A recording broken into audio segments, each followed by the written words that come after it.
Welcome to the Global Connection, a Tel Aviv University podcast. Journey with us as we discover how TAU's academic community and friends are engaging with and helping to shape this ever-changing world. Welcome, everybody, to the Global Connection. I'm Marie Cody, and I'm your host for today, and I'm a member of the Lowy International School. I'm excited to have with me a distinguished guest today who is visiting as a Fulbright Senior Scholars Fellow, hosted by Tel Aviv University's Institute of Advanced Studies, Professor Jennifer Brick Murtazashvili. Jennifer is a leading scholar at the University of Pittsburgh and director of the Center for Governance and Markets. Her work focuses on governance, state building, and civil society, especially in conflict-affected regions like Afghanistan. Professor Murtazashvili has advised the United States Agency for International Development, the World Bank, the U.S. Department of Defense, the United Nations Development Program, and UNICEF. If that isn't enough, today's conversation is especially unique in that Jennifer hasn't just studied conflict zones for years. She recently experienced one firsthand, having arrived in Israel in late February, just before the war with Iran. Jennifer, welcome. We're so glad to have you here. What a pleasure to be here. Jennifer, before we get into your research, I want to start on a more personal note. You arrived in Israel just as the war with Iran was beginning, and you're still here. What was your experience like for you and your family on a day-to-day level? I understand you came with several kids, your husband. Go share a lot. So we arrived actually in early February, and I spent that first month just getting settled and was really excited to jump into work.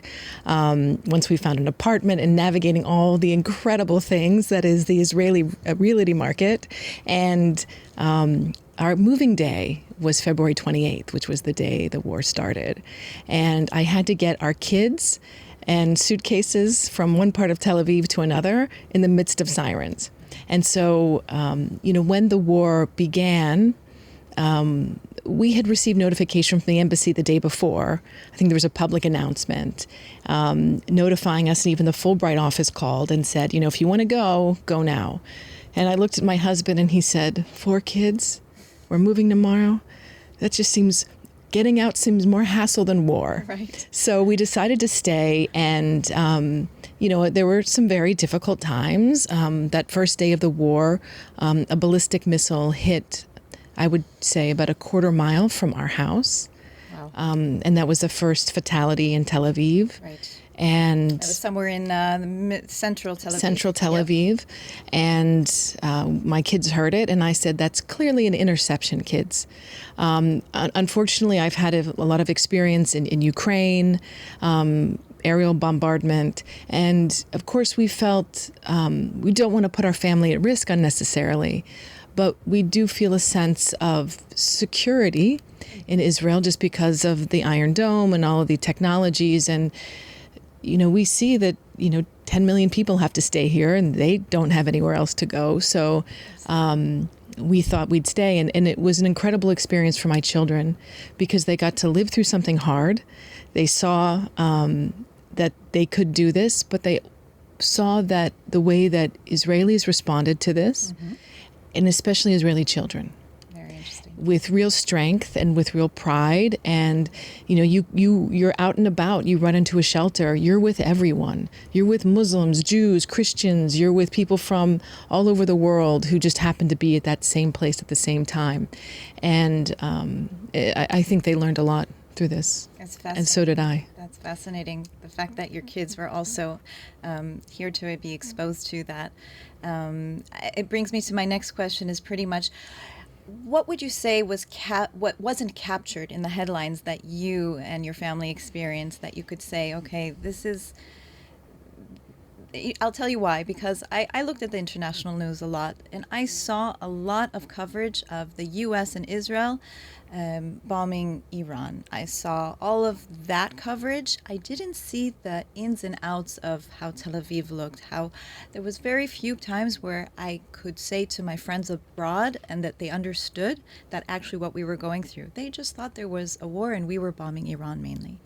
Right, and there was not an appreciation of how many times Israelis ran to shelters. Absolutely. And one of the things that was really quite interesting during the wars, this emergence of these technologies. A lot of academics started using Claude and Claude Code. And because this is an academic podcast, I'm sure many of the listeners will know about these tools. So people were developing these apps. And one of the apps that was developed gave an estimate of how many times you ran to a shelter, depending on your geolocation in Israel. And so we live about not very far from the Kiryat, from the IDF headquarters downtown. So we were in the prime location for those missiles. So we ran to the shelter more than 150 times. Wow. And so people just didn't have a sense of appreciation for that. Also, when there were videos shared, it had to do with a lot of fake AI videos. Yes. And I've written a little bit about this since the war started, about people would send me videos saying, Tel Aviv is destroyed. And I would have to say, no, actually, it's not. And here's the view from my balcony. And you can see I'm on the 16th floor of this building, and Tel Aviv. I mean, there are bombs that hit, and I'm not going to take videos of them because I'm going to be in the shelter when that happens. But it is difficult here, and children are not going to school, and the population here has sacrificed so much. You have so many soldiers who have been in and out of reserve service, and I actually sent my daughters to babysit for teachers in our school during that time because, it was Passover. Our kids were out of school, and I felt that, while we're here, we need to give something back. And so I sent them, because there are teachers in the school who have 3 small kids at home and their husbands out on reserve. And I said, you're going to go babysit for these families because we're enjoying our lives here. I mean, it's not easy, but we have everything that we need. And, so we've benefited from that. But another thing is I speak Farsi. I'm a scholar of Central Asia, broadly understood, which includes Iran, Afghanistan, post-Soviet countries of Central Asia. One of the things I'm working on here is a major essay called Continental Asia, and that we need to understand this broad Eurasian continent rather than Middle East, Central Asia, South Asia. We talk about the Indo-Pacific, but let's talk about this broad continent and understand it together. This war really revealed how connected Israel is to the Gulf countries, to Azerbaijan, to Kazakhstan, who've joined the Abraham Accords. And then you've got Russia on the other side, and then if you want to go further back to China, and exactly, that's interesting. So I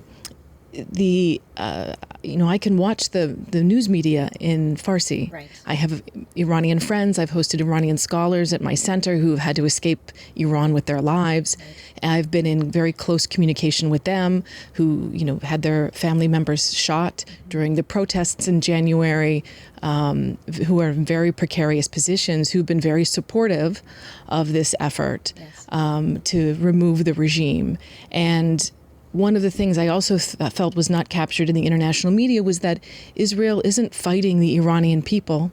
Exactly. Is fighting this regime that is obsessed with little Satan and big Satan. And, Israelis just want to carry on their lives. There's great love and respect for the people of Iran. It's something you definitely feel when you're here. But this wasn't a war against the people of Iran at all. Exactly. I agree. Yep. I want to get to Iran in a little bit later, and I think it might be a little contested question, but we'll wait towards the end. Sure. So, before we jump into current events, I'd love to start with your broader body of work. Much of your research focuses on governance in complex environments. It challenges the assumption that strong centralized states are the only path to stability, particularly where formal institutions are weak or contested. You've written extensively about the importance of informal institutions, networks, norms, and local governance structures. Can you explain what you mean by governance without the state? Sure.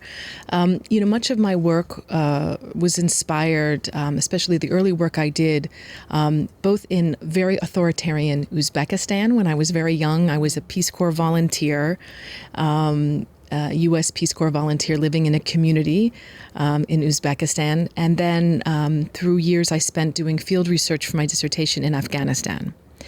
And in both environments, both in an authoritarian environment where people there was a high level of repression. You saw informal communities based on tradition and custom filling the gap, solving problems, bringing communities together when people didn't want to go to the state. And then in Afghanistan, there was a complete opposite situation. You didn't have a strong state at all. You had almost no central government. And I looked at the way that communities solved disputes, solved land tenure problems without the formal government. And one of the things that really frustrated me, both as a policy practitioner in Central Asia and then later as a scholar in Afghanistan, was that these informal governance structures often they're based on just communities, or they're based on tribes, or they're based on clans. It really depends on the context. They're very different in different parts of even this one region. The incredible creativity that people exhibit because they need to solve problems. Governance isn't a question. People are willing to cooperate. They want to cooperate. They want to solve problems. But then when you had this massive state-building effort in Afghanistan, for example, it looked at customary governance as backwards, inefficient. You need a strong central state. Look at gender norms. And, well, we can't have this, the UN would say. This is just backwards. We need a modern, centralized state to provide public goods and services. So what in essence the international community was asking Afghans to do is give up this thing that they know, that they built, and that they trust for a hollow promise of a central government that they have never experienced, a central government that was not incredibly corrupt or coercive. And so after 2001, the United States created the same coercive, corrupt central government. And for 20 years, I was arguing, you have this alternative. It doesn't mean this alternative is perfect. Public policy, as I teach as a professor, is always a choice between imperfect alternatives. There is never a perfect choice. But why not lean on this a little more? Why not look at a more decentralized model rather than going for this hyper-centralized model that you think is going to bring unity of command and is going to solve all the problems? So by not including it, I think it sowed the seeds for the destruction of the state. Interesting. And I would probably say, you probably know this more than I, but if you look at decolonized African countries at the time and anywhere else that had a Western hand, they were very, very intentional about removing the local customs then. And I see that it still continued even until today with seeing that there were problems then. Absolutely. Yeah, I mean, I think this is an issue that we're seeing around the world right now. And one of the things I'm working on is sort of this paradox that at a time when we would be predicting the demise of traditional forms of governance, we're all on our cell phones, we're all hyper modern, even in parts of the developing world, we're seeing a global resurgence of tradition, a global resurgence of traditional forms of government, because people are increasingly across the world alienated, I think, from their governments. We're seeing a lot of corruption. We're seeing a lot of governments not able to perform. And there's different reasons for that. They're not all bad reasons. I think there's a lot of expectations about what states can provide and what they can't. A lot of countries go through very quick democratic transitions. And then the underlying bureaucratic system can't provide public goods. They can't make that switch. Bureaucracies change very slowly. So I think what a lot of people call democratic backsliding is actually people saying, hey, we switched from a authoritarian regime to a democratic one, and I expected everything to change so quickly, and the bureaucracy didn't deliver. Right. Of course, these bureaucracies can't change. We have really high expectations. So people then revert back to customary forms of governance that they trust, that can deliver, that provide an alternative. But an important thing to recognize is that custom, I use the term custom rather than traditional, because tradition suggests something frozen. Or backward. Yeah. Custom is something that changes over time. It's dynamic. And so one of the things I'm looking at is this real dynamism you see in custom. Interesting. Yeah. Nice. So you mentioned democracy. Let's focus on that flip side. It's unavoidable in your field work. How would you say that it offers a different dimension to our, you mentioned it already, but let's dive deeper into the assumptions about democracy from maybe a Western point of view. And, we usually hold that at the level of ideal.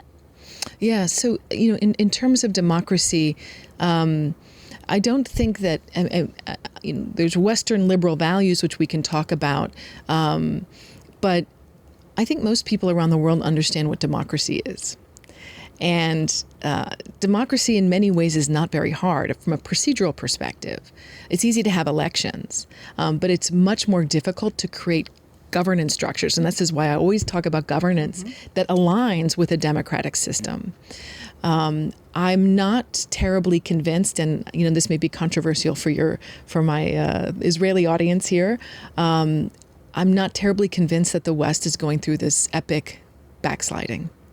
I think that countries throughout the world go through waves of, I would call it populism. And even I'm hesitant to use that term because democracy is by its very definition populist. Right. You cannot have a democracy that's not populist. A leader wouldn't be doing their role if they weren't responding to the wills and whims of the public. But countries are changing. And we can have debates about, I'm not an expert on the Israeli case, but I work in a lot of authoritarian states. And what I see here is a contestation about a real issue. People have, talked about, for example, judicial reform as life or death. Right. I'm not sure I see it that way. Okay. I'm not an expert. Okay. But there's such a healthy contested debate about that issue. And that's good for society. I'm not sure it's life or death for an Israeli democracy. And I see the same arguments taking shape in my own country, in the United States, whereas we have a presidential outcome that people are not happy with, and all of a sudden it's a death of democracy. Right. We heard about that with Orban, for example. He was democratically replaced. What does that tell us about backsliding? I'm not sure that our expectations about history, for example, we assume, I think many of us, myself included, for many years, I was a democracy promoter at USAID. I was actually not welcome in Uzbekistan for about 15 years because of my work promoting democracy. There was an uprising against the government, and then I was not welcome because they blamed USAID and others, Al-Qaeda, everyone, for this uprising.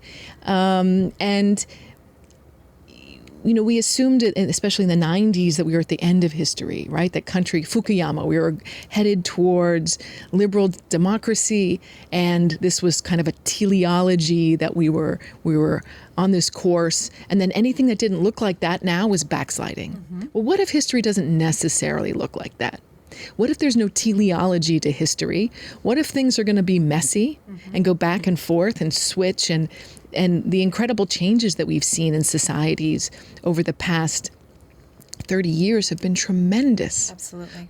Why would we expect that those changes would go unchallenged, that they wouldn't be contested, that people wouldn't be satisfied with the outcomes that they produced, so that state capacity could really execute? Yeah. So I think these are issues that we should expect and not and try to understand and explain as social scientists, not take sides one side or the other. Absolutely. I think it would really make sense because of the fact that once you're in something, you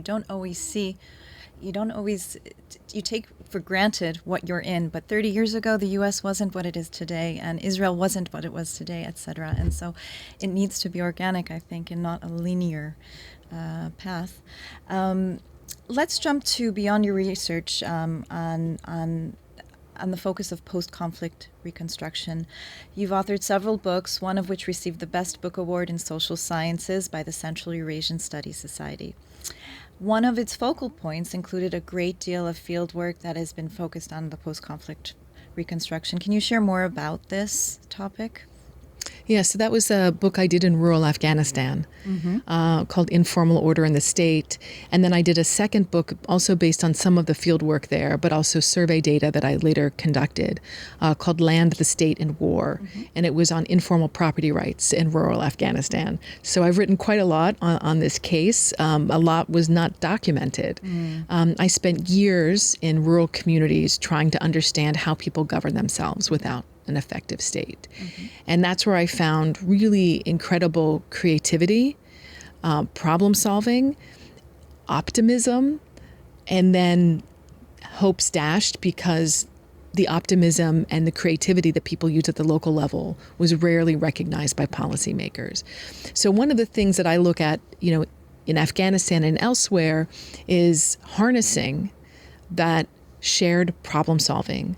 And I think it's an issue that, we can talk about in deeply divided societies, that people can work together. They want to work together. What are the obstacles to doing that, both socially, because there's certain social obstacles, but there's also political ones where central governments don't necessarily want communities to solve problems. They want to do it.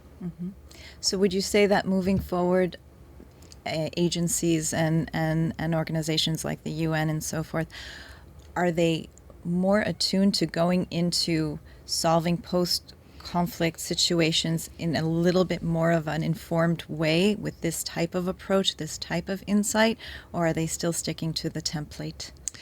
I wish I could say that, all of these UN agencies read my work. There's no longer a U.S. Agency for International Development.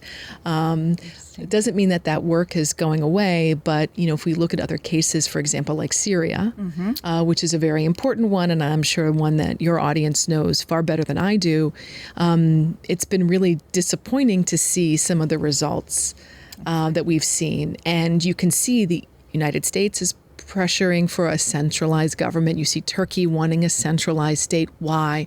It's the exact same story that I saw in Afghanistan.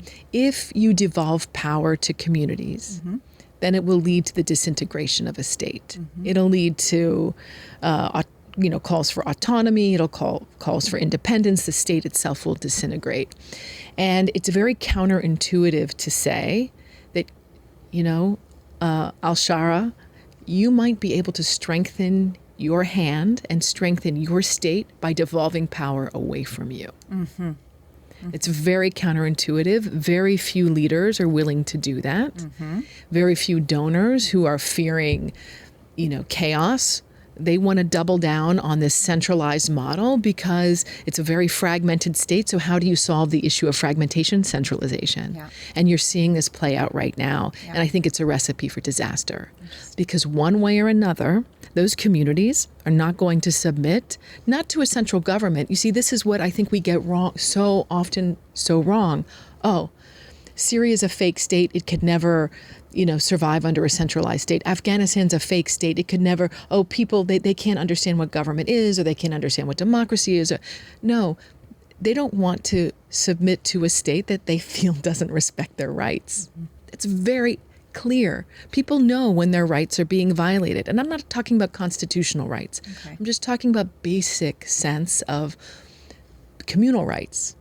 Right? So whether we're looking at the Druze communities or the Alawite communities, the Kurdish communities inside of Syria, there's deep apprehension about the state, deep apprehension about the central government. Shara could be quite smart saying, you know what, we're going to have maybe not a federal system, but we're going to devolve power. We're going to have local elections. We're going to allow local city councils to determine who their governors are or something like this. I'm not seeing anything like that taking shape. And Syria, Shara has been handed the keys to a very centralized state, right? It was based on Baathism and Arab nationalism and this really heavy Soviet influence. And so he's very happy walking into being handed a very centralized regime. He may have argued for some different model when he was fighting an insurgency, but now he's the king. Who wants to give up power? Politicians never want to give up power. So here he is, and then he's got Turkey saying, don't do this. You got the Kurds. We don't want that.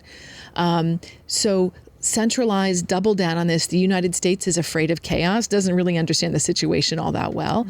So it seems the natural thing to do, build state capacity, provide services, do it from the center, build control. You got to, a Weberian state is one that has a monopoly on the use of violence. And what I'm arguing for is think about doing that a different way. Maybe you can build your monopoly on violence by devolving power. Okay. But I'm certain that if Syria continues down this route, it'll face another vicious cycle of conflict. You actually beat me to that question because I did want to ask you about Syria, and it sounds so fascinating. It could be a little bit premature, but could you talk a little bit, if we're about this region already, Lebanon, Gaza? Take your choice, both. Yeah, so I mean, just looking at, Lebanon is a very different situation because the constitution there guarantees communal rights, but it doesn't necessarily guarantee local governance. Okay. And so it has to do with the way seats are allocated to parliament and way presidential, the way the prime minister and the president are appointed. And I'm not an expert on Lebanon, nor am I an expert on Syria, nor am I an expert on Gaza. But seeing these trends emerge over and over again. Why do countries that go through civil conflict then have a government put in place? Why does it unravel? And a lot of people focus on insurgency and, the military side. And I want us to focus really on the local legitimacy side. Why are people willing to fight again? Because peace is priceless. They're parents. Just like I talked about my experience here, parents don't want fighting to continue. What about their rights has been violated? Their own sense of meaning, sense of belonging. We could talk about Islam and Hezbollah, but Hezbollah, why was it able to achieve such legitimacy in southern Lebanon? Because of the governance vacuum, and they provided services and they acted like an informal governance structure, creating a parallel governance structure to the state because the state wouldn't allow this. Now, I think you got to a much more extreme message because the state doubled down on a structure that didn't allow it. So, of course, this informal structure became stronger. What if you can get ahead of it? What if you can allow people to organize their communal rights as they wish, give them the space to do it within the framework of a central government? So that you can avoid any sort of violence or, military strength that comes with it. If you were to give the Kurdish communities or the Druze communities guarantees in Syria that they have local self-governance, we don't even have to call it local autonomy. Okay, autonomy might be too much, right? You don't want to create an autonomous zone. You want to create local self-governance within a framework of a central state, not a centralized state, but more of a decentralized system. Israel has a very centralized governance structure. So what if it looked more like the UAE? And in fact, it's really interesting to see that the UAE is one of the only countries in the region that is opposing this heavily centralized system in Syria. Yes. Yeah. I wasn't planning on asking this, but as you're speaking, and you mentioned the Muslim-Islamic, culture, the countries that we've mentioned so far do have that common denominator. Would you say that there is a common denominator today that has to do with local governances and Islamic regimes? So I think what we see across the Middle East in general is this legacy of very centralized governance structures. And on top of that, very decentralized communities. So on the one hand, you have formal structures, and this is where you do have this colonial legacy, and not just the French and the British, forget it, but you also have the Soviets. So you have these Ba'athist regimes in Iraq, That's true. Syria, especially Egypt. You have Khomeiniism in Iran, which is very much modeled on the Soviet model. I see. And you have enormous, economic assets controlled by the regime. And this really, and I was trained as a Sovietologist. And in fact, I'm working on another project with an Afghan colleague on Afghanistan. It's called Built to Fail. Is that why did the regime collapse after 20 years? Because the U.S. came in and rebuilt old Soviet-era bureaucratic governance structures that the people there recognized were old. And the U.S. said, oh, this is what was indigenous to Afghanistan. And Afghans are saying, indigenous? No, this is just what the monarchy had, and this was supported by the Soviets. Interesting. And so what we saw as indigenous, Afghans saw as alien. And what if there's an opportunity to rebuild the social contract based on a new governance structure? But too often, and I'm sure we're going to see, one case to watch actually is Iraq.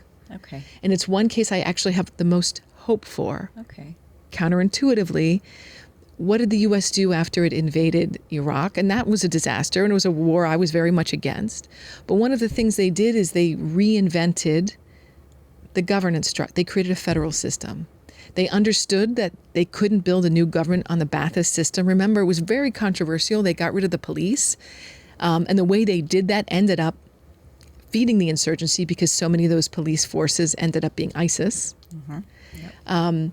But they created a federal structure, which gave regions breathing space. And I think in the long term, Iraq is actually set up better for success if we can get rid of the Iranian interference inside of Iraq, which is a different issue. But, 5 years ago, we were seeing protests inside of Iraq that had to do with things like corruption, taxation. They weren't the kind of life or death issues. They were typical things that you'd see in a country that's, going through contestation. I was happy to see protests about corruption. Mm-hmm. That was a good sign. So I think that Iraq actually in the long term is set up for success on a governance side because those structures are able to accommodate for the real difference you see in Iraqi society.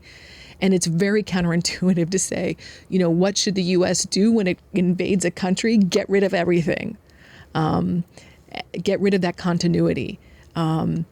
But I think in Syria, you could make the case that Syria would be much better off if it dismantled its bureaucratic structures, which were set up for control. But it's very easy to lean into what's there because you're desperate, let's be charitable. Maybe you're desperate to, establish stability. And so you want to give people something familiar, but what you're giving them is the Syrian secret police, right? Yeah. It's much riskier to say, let's get rid of all of it and build something anew. But I think if Syria makes that choice to build something anew, it'll be much better off in the long term if it goes down this very path-dependent way of let's just work with what's there and make incremental changes. I don't think it's going to work. Interesting. So if we were to talk about Iran and the regime change, what role would localized institutions, civil society, and the government structures that you're quite familiar with have to do with that transition? How could that be sustainable if there were a regime change? So, I think this would be a question that Iranians would really have to answer for themselves. Yeah. But just based on what we know, Iran is an incredibly diverse society in terms of the different communities that live inside the country. I think it's also one where the state has terribly abused its role governing the economy. Mm-hmm. And this is an issue that doesn't get enough attention. I think it's a very similar situation to what we've seen in Egypt, actually, where the government, through state-owned enterprises, centrally controlled economy. Egypt has so much that's controlled by the Egyptian military. Right, so many aspects of the economy. Iran is an even more, egregious case. It's much more authoritarian, and much, Khomeini's vision, Vilayat-e-Faqih, this, ideology that he had, was then executed through basically it's a vanguard movement that was copy and pasted from Soviet models of social change. It's Leninism. Amazing. And how do you dismantle that? Well, we know from looking at post-Soviet states how difficult it is. What are the ones that succeeded? I know it's hard to think, let's look at the Soviet models, but that's what actually he built. And if you talk to Iranian economists, mm-hmm. And I work with many of them in the U.S., this is what they say. This was central planning. And if we don't recognize not just the political part and the secret police part and the Basij part, we also have to recognize the economic part and how they're all working together, feeding on one another. Iran will have to build new institutions.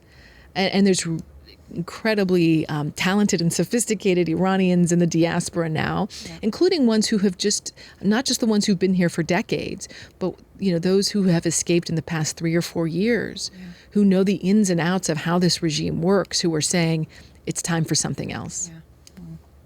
So it's not only the challenge of the regime change, but then obviously the post-regime change is just as... It's so hard. And it's easy to do what's easy, exactly. Right? Because countries, democracies like the United States, they don't have all the time in the world. And that's what makes doing this work, and why many people argue from a theoretical perspective why the U.S. should never be involved in this kind of regime change or democracies in general, because our time horizons, you have who's going to come to power in the U.S. in 3 years. So that's a feature of democracy. It's not a bug. Very true. So there's going to be a strategy change. Very true.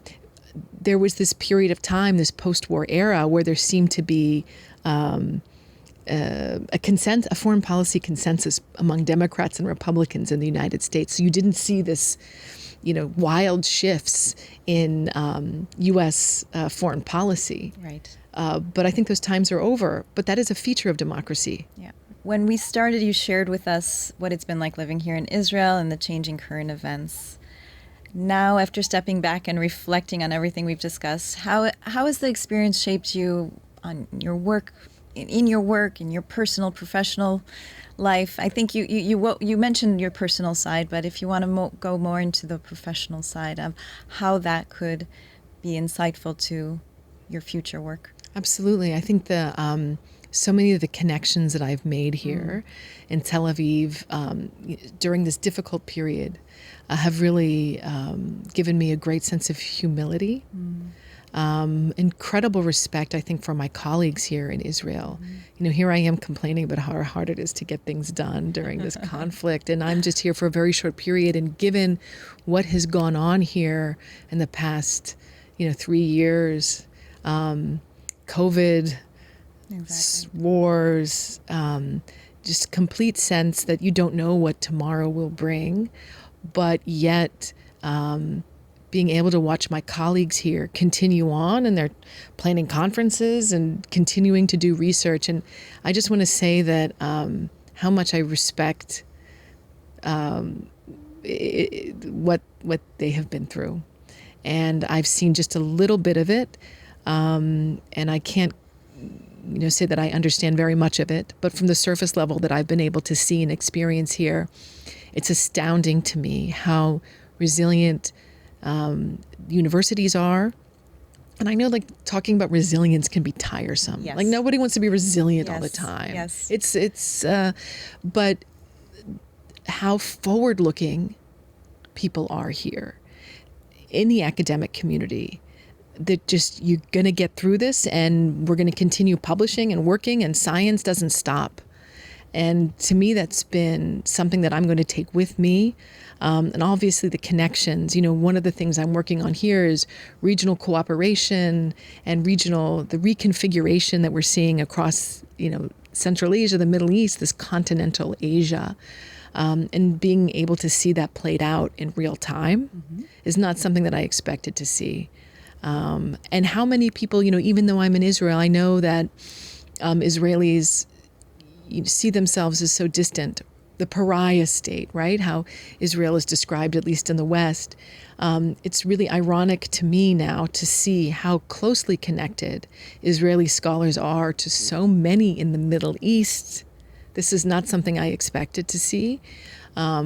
Real connections and ties, and really leaning on those connections and ties at a time when European universities are turning their backs. And if you touch grass and you look here, not just at the, your screens and the pixels about what you think Israel is, but actually what is going on here, it's a very different reality to those kinds of hallucinations, I think, that we're seeing in the West, which is very unfortunate. And I'm hoping, when I go back to tell those stories of those very real ties of the connections that are made here between even Turkish scholars in the UAE, scholars. There's an increasing intellectual community that's emerging. It's a reconfiguration that's very creative, and it's very exciting. That is very exciting. What an excellent note to end on, and positive and uplifting. So thank you, Jennifer, for joining us today. And I wish you the best of luck and a fruitful time for the rest of the time that you're here in Israel. Thank you so much for these great questions, and what an honor it has been to be here. Welcome to the Global Connection, a Tel Aviv University podcast. Journey with us as we discover how TAU's academic community and friends are engaging with and helping to shape this ever-changing world.